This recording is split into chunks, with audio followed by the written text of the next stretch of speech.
Cocaine powder ஃபார்மில் கிடைக்குது. அந்த பவுடர் ஃபார்மில் வந்து இவங்க அனாட்டாமிக்கல் ஸ்னஃப் பாக்ஸில் வச்சு இழுக்கிறாங்க. அவங்க மூக்கை திறந்து பார்த்தோம்னா மூக்கில் வந்துட்டு நிறைய உங்களுக்கு வந்து புண்ணுகள் தெரியும், நிறைய ரத்த குழாய்கள் உறைஞ்சது தெரியும், நிறைய இந்த மெயினாக அந்த எலும்பு இருக்குல்ல, இந்த சாஃப்ட் எலும்பு, அதில் பல ஓட்டைகள். பிரெயின் ஆக்டாக வரதுனால உங்களுக்கு காக்கா வலிப்பு வருது கொக்கைன்னால. இது கொக்கைன் ஹார்ட் அட்டாக் உண்டாக்குது, கொக்கைன் காக்கா வலிப்பு உண்டாக்குது, கொக்கைன் பக்கவாதத்தை உண்டாக்குது. இதெல்லாம் என் பிரச்சனையே கிடையாது. இதெல்லாம் தாண்டி கொக்கைனோட பெரிய பிரச்சனை என்ன அப்படின்னு பார்த்தீங்கன்னா, ஒரு கிராம் வந்து 10,000 ரூபாய் கொடுத்து வாங்கணுன்ற மாதிரி வாக்குமூலம். ஒரு கிராம் 10,000 ரூபாவா சார்? இந்த நடக்கிற கொலை, கொள்ளை, கற்பழிப்பு எல்லாத்துக்குமே வந்து பார்த்தீங்கன்னா இந்த சப்ஸ்டன்ஸ் அபியூஸ் ஒரு முக்கியமான காரணமாக அமையுது. ஏன்னா நான் சொன்ன மாதிரி டிசைரையும் தூண்டி விடுது இந்த கொக்கைன்ஸ் இந்த மாதிரி. அப்போ அந்த டைம் அப்போ அவன் டிசோசியேஷன் ஆகிறதுனால எதிர்க்க இருக்கிறது ஆனா பெண்ணா, அந்த பெண் என் அம்மாவா தங்கச்சியா அவனுக்கு எதுவுமே தெரியாது.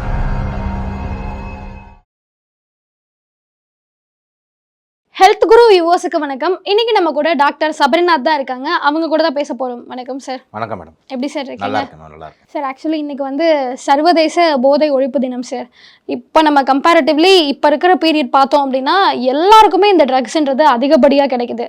ஸோ ஒருத்தன் இந்த ட்ரக்ஸை அதிகமாக கன்சியூம் பண்ணால் அவனோட மனநிலை எந்த மாதிரி மாறும், கடைசியில் அவங்க எந்த நிலைமைக்கு போவாங்க சார்?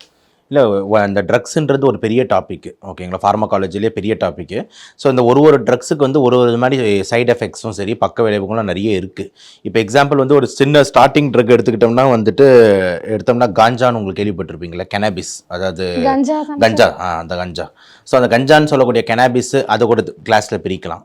இன்னொரு சைடில் வந்து சிந்தட்டிக் ட்ரக்ஸ் எல்லாம் ஒரு கிளாஸில் பிரிக்கலாம். இப்போ எக்ஸாம்பிள் ஆம்ஃபிட்டமைன், மெட்டாம்ஃபிட்டமைன், அதே மாதிரி ஃபென்சைக்ளிடின், இதெல்லாம் ஒரு கிளாப்பில் பிரிக்கலாம். இன்னொரு சைடில் வந்து பிளான்ட்லேருந்து டேரெக்டாக கிடைக்கிற கொக்கைன், ஓகேங்களா, இது ஒரு சைடில் எடுத்துக்கலாம்.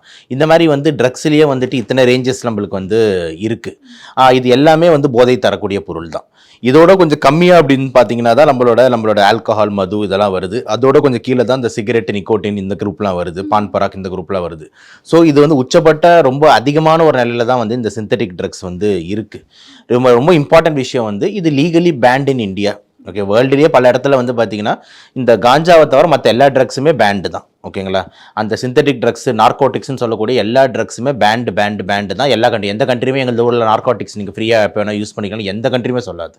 அதுமாதிரி இந்தியாவை பொறுத்த வரைக்கும் காஞ்சாவும் பேண்டு, அதே மாதிரி நம்ம தமிழ்நாடு பொறுத்த வரைக்கும் சியூவபிள் டொபாக்கோவும் பேண்டு. இதை தாண்டி வந்து நம்மளோட சிந்தட்டிக் ட்ரக்ஸ் இந்தியா ஃபுல்லாகவே பேண்ட், நான் ஆஸ் யூஷுவல் சொன்ன மாதிரி.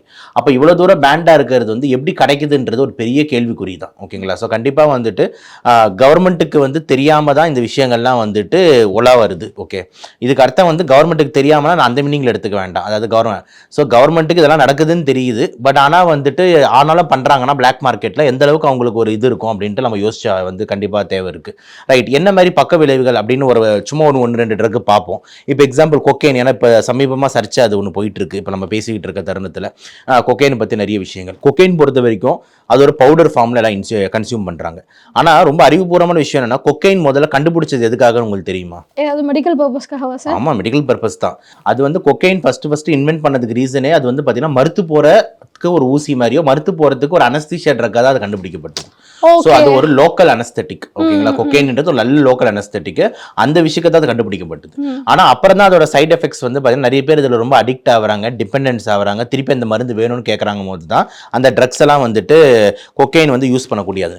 இப்போ வந்து கொக்கைனோட ஒரு சில தம்பிங்களை மட்டும் டாக்டர்ஸ் நாங்கள் யூஸ் பண்ணுறோம். கொக்கைன் தம்பிகள் லைக் பிரிலோகெயின், லிக்னோகெயின், இதெல்லாம் வந்து பார்த்தீங்கன்னா மருத்து போகிறதுக்கு வந்து நம்ம வந்து யூஸ் பண்ணிக்கிட்டு இருக்கோம். ஆனால் மெயின் தலையான கொக்கைன் வந்து ஒரு பேண்ட் நார்காட்டிக் ட்ரக்கை வந்து அறியப்படுது. இது ஜென்ரல் அந்த கொக்கைன் பவுடர் ஃபார்மில் கிடைக்குது. அந்த பவுடர் ஃபார்மில் வந்து இவங்க அனாட்டாமிக்கல் ஸ்னஃப் பாக்ஸில் வச்சு இழுக்கிறாங்க. இப்போ நம்ம தம் ஃபிங்கர் இப்படி பண்ணோம்னா இந்த இடத்துல ஒரு கேப் விழும், குழி விழும். இந்த குழி தான் ஸ்னஃப் பாக்ஸ்ன்னு சொல்கிறோம். ஸோ இந்த இடத்துல தான் வந்துட்டு அந்த பவுடரை போட்டு அதுக்கப்புறம் அப்படின்னு சொல்லிட்டு இந்த ஸ்னார்ட்லிங் பண்ணி மூக்கில் வந்து இழுக்கிறாங்க. இதான் அதோட இன்னலேஷனல் ரூட். இப்போ இதனால என்ன சைட் எஃபெக்ட்ஸ் வருதுன்னு பாருங்க. இந்த கொக்கைன் அபியூசர்ஸ் ஜென்ரலாக டாக்டர்ஸ் நம்ம எப்படி கண்டுபிடிப்போம்னா, அவங்க மூக்கை திறந்து பார்த்தோம்னா மூக்கில் வந்துட்டு நிறைய உங்களுக்கு வந்து புண்ணுகள் தெரியும், நிறைய ரத்த குழாய்கள் உறைஞ்சது தெரியும், நிறைய இந்த மெயினாக அந்த எலும்பு இருக்குல்ல, இந்த சாஃப்ட் எலும்பு. மூக்கு பொறுத்த வரைக்கும் 2 எலும்பு இருக்குது. இது ஹார்டாக இருக்கும், ஆனால் இங்கே இந்த ஃப்ரண்ட்டில் இருக்கிற எலும்பு சாஃப்டாக இருக்கும். அதனால தான் வளைய முடியுது, கார்ட்ரிலேஜ் மாதிரி. அதில் பல ஓட்டைகள் விழும். ஏன்னா அது எல்லாமே கொக்கைனோட சைட் எஃபெக்ட்ஸ். இந்த இடத்துல ஸோ அந்த மூக்கில் வந்து செப்டமில் ஒரு ஓட்டை, புண்ணு, ரத்தம் கசிவு, இது எல்லாமே வந்து கொக்கைனோட ஒரு சைடு எஃபெக்ட்ஸாக வந்து இருக்குது. இதை தாண்டி கொக்கைன் வந்து பார்த்தீங்கன்னா இட்ஸ் அ பவர்ஃபுல் வேசோ கன்ஸ்ட்ரிக்டர். அதாவது ரத்த குழாய்களை பயங்கரமாக அழுத்தக்கூடிய சக்தி உண்டுது. அப்படி அழுத்தும் போது நான் பிபி ரொம்ப எகுறுது. ஸோ பிபி ஹை ஆகுது, ஹார்ட் ரேட் ரொம்ப ஹை ஆகுது. கொக்கைன் பேஷண்ட்ஸ் ஜென்ரலாக எப்படி ப்ரெசென்ட் ஆகிறாங்க அப்படின்னா நைட்டு 2 மணி 3 மணிக்கு வந்து ஹாஸ்பிட்டலுக்கு வந்து திடீர்னு ஒரு 25-30 வயசு பையனோ பொண்ணோ வந்து நெஞ்சு வலின்னு வருவாங்க. அந்த டைம் அப்போ வந்து நம்ம பார்க்கும்போது பார்ட்டி ட்ரெஸ்ஸில் இருப்பாங்க, ஒரு சிங்கிள் பீஸில் அந்த மாதிரி ஒரு ட்ரெஸ்ஸில் இருப்பாங்க. அந்த மாதிரி டைம் அப்போ நம்ம ஒரு இசிஜி எடுக்கும்போது பார்த்தா ஹார்ட் அட்டாக்னு வரும். எப்படி ஒரு 25 வயசு பொண்ணுக்கு ஒரு ஹார்ட் அட்டாக் அப்படின்னு சொல்லிட்டு நம்ம வந்து ஹிஸ்ட்ரியை ப்ரோப் பண்ணும்போது என்ன நடந்தது பார்ட்டியில், வாட் ஹேவ் யூனா அப்போ வந்து சொல்லுவோம் கொக்கைன் அபியூஸ், நாங்கள் எல்லாருமே கொக்கைன் யூஸ் பண்ணிக்கிட்டு இருந்தோம்னு.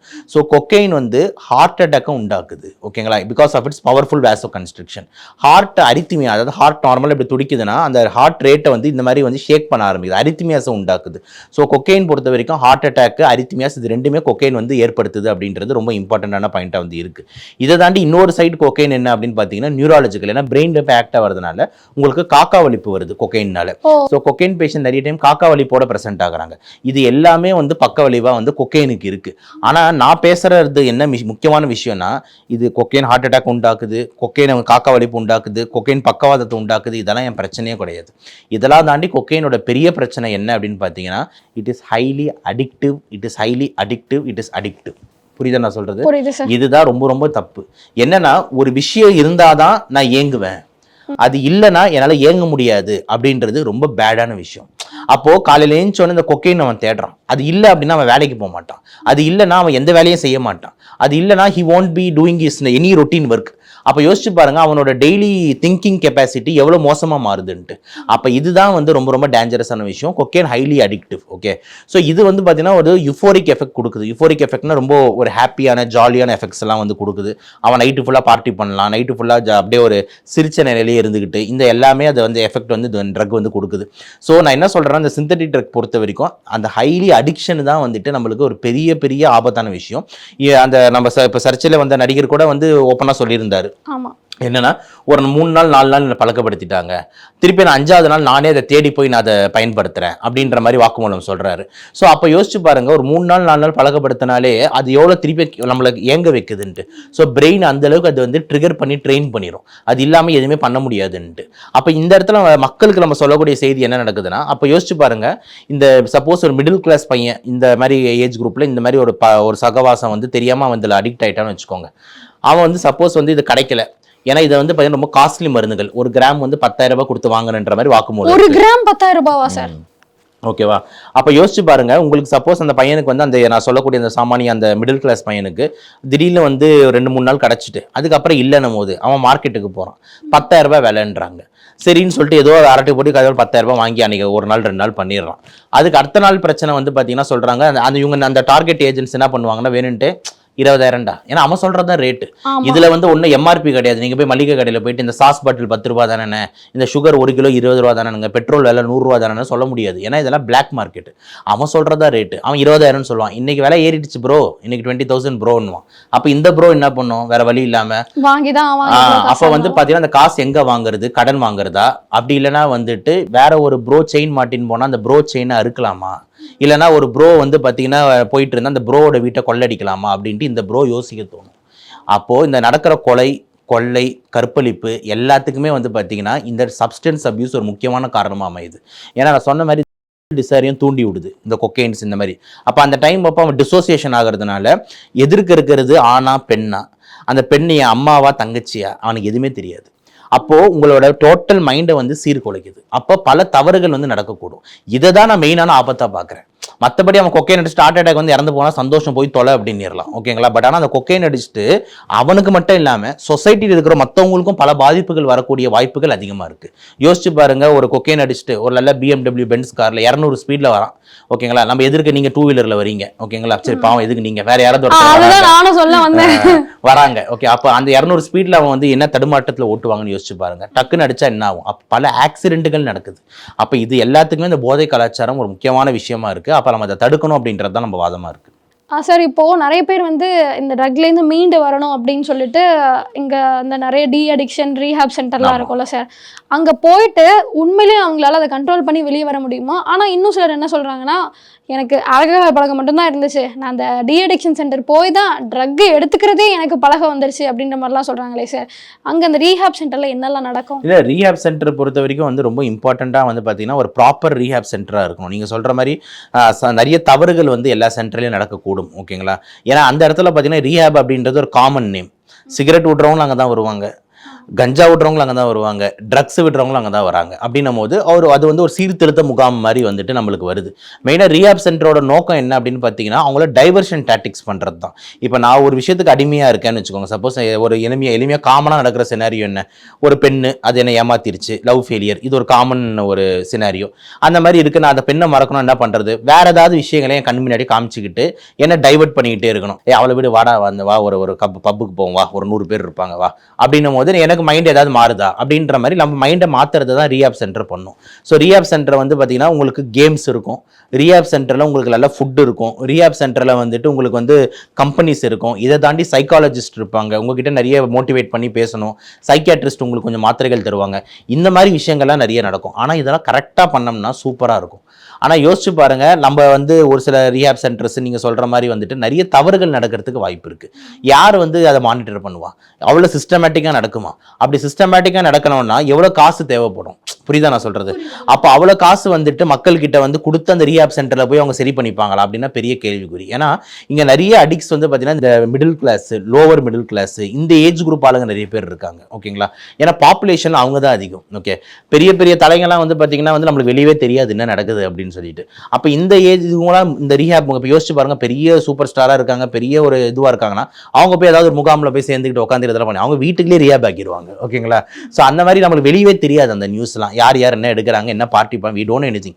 பட் ஆனால் இந்த ரீஹாப் சென்டருக்குன்னு போகிறது பார்த்தீங்கன்னா இந்த மிடில் கிளாஸ், லோவர் மிடில் கிளாஸ்லாம் போகிறாங்கன்னா அந்த அளவுக்கு ஃபைனான்ஷியலி சவுண்டாக இருக்காது. அப்போ ஃபைனான்ஷியலாக சவுண்டாக இல்லாமல் அவங்க அது உள்ளே போகிறாங்க அப்படின்னும் போது அந்த அளவுக்கு குவாலிட்டியை நம்ம எதிர்பார்க்க முடியாது. அப்போ வந்து பார்த்தீங்கன்னா சகவாசங்கள் வந்து வரும். அங்கேயே உள்ள வந்து ஒரு கருப்பு ஆடு இருக்கும், வேலை செய்கிறவனே சரி இன்னைக்கு தரேன், எனக்கு அமௌண்ட் இப்போ வேணும் அனுப்ப சொல்லு அப்படின்ற மாதிரி ஒரு இருக்கும். புரியுதா நான் சொல்றது? ஒரு 50 பேர் இந்த ரீஹாப் சென்டர்ல வேலை செய்யறாங்கன்னா ஒரு 2 பிளாக் ஷீப் இருந்தா போதுமே. அவங்க என்ன பண்ணுவாங்க, ஏன்னா அவன் அடிக்ட்னு தெரியும்.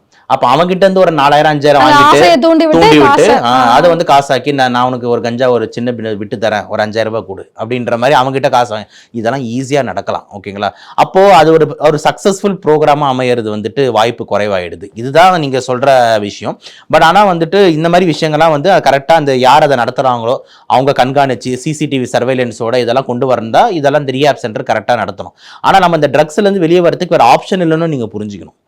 ட்ரக்ஸ்லேருந்து வெளியே வரணும்னா டைவர்ஷன் டாக்டிக்ஸு, சைக்கியாட்ரிஸ்ட், சைக்காலஜிஸ்ட் இல்லாமல் நம்ம வெளியே வர முடியாது.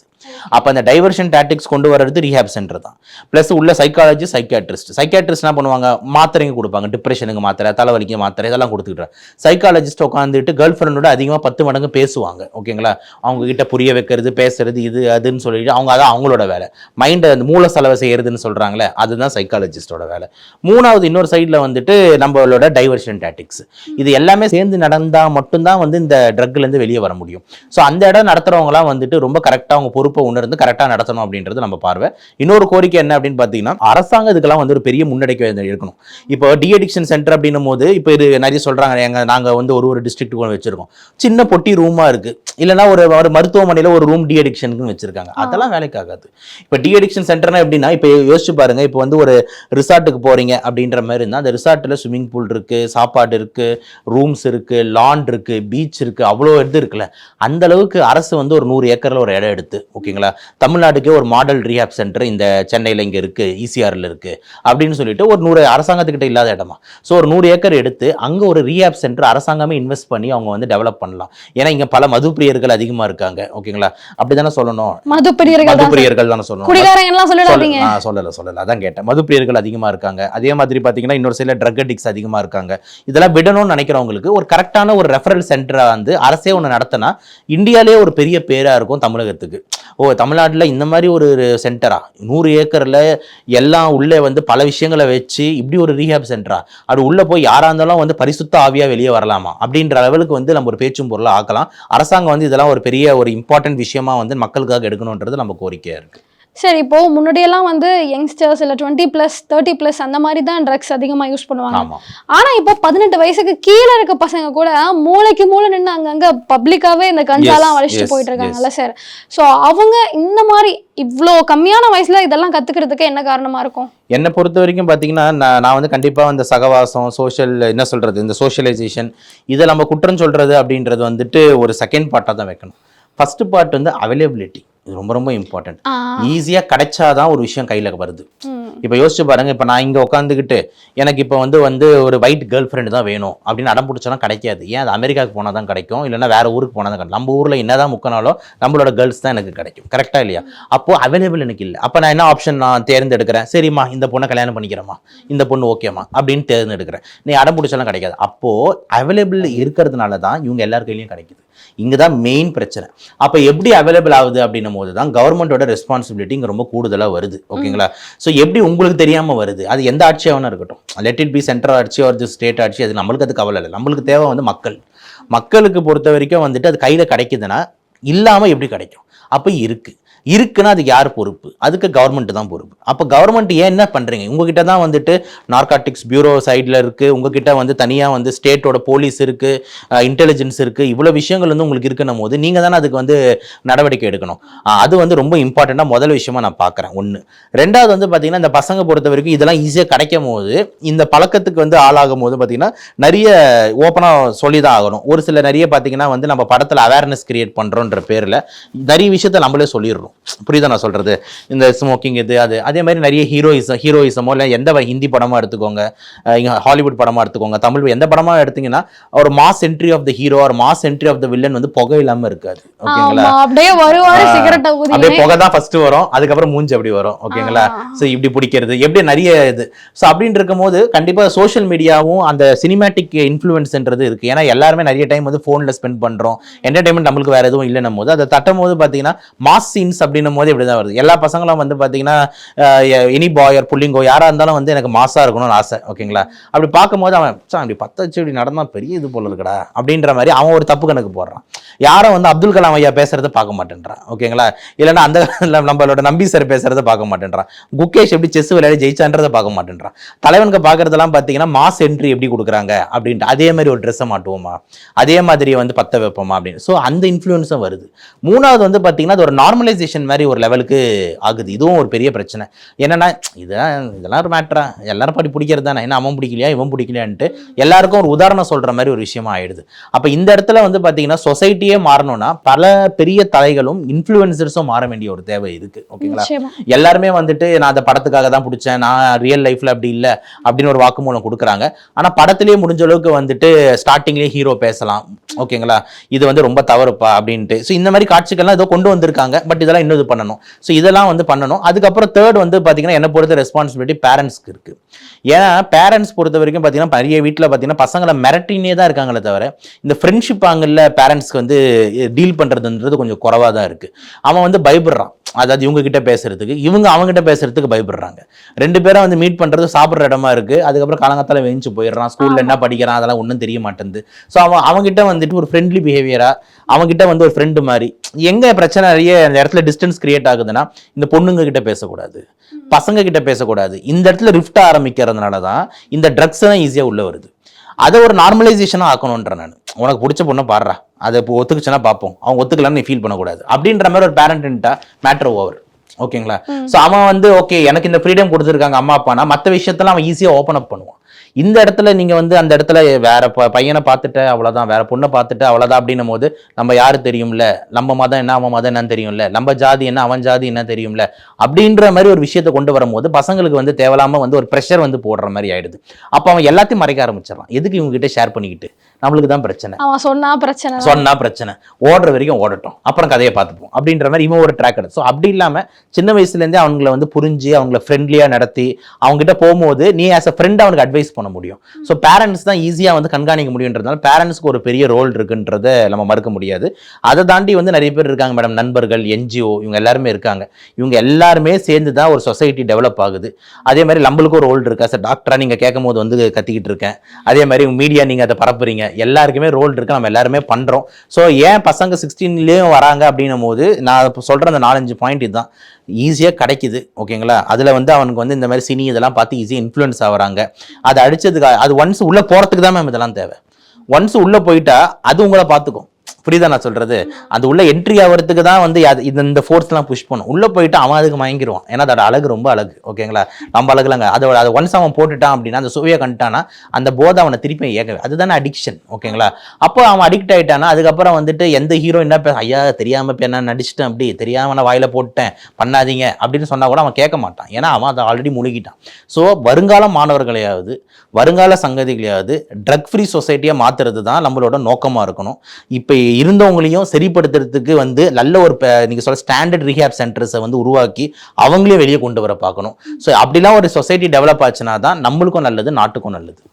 சார் ஆக்சுவலி என்னன்னா இன்னைக்கு சர்வதேச போதை ஒழிப்பு தினம். நாங்கள் கேட்ட உடனே எங்களுக்கு அதோட விளைவுகள் என்ன, அது ஒரு மனுஷனை எந்த மாதிரியெல்லாம் மாற்றும், அதை எடுத்தால் அவன் எந்த எக்ஸ்ட்ரீமுக்கும் போவான் அப்படின்ற வரைக்கும் எல்லாத்தையுமே கிளாரிஃபை பண்ணீங்க சார். தேங்க்யூ. வாய்ப்புக்கு நன்றி மேடம்.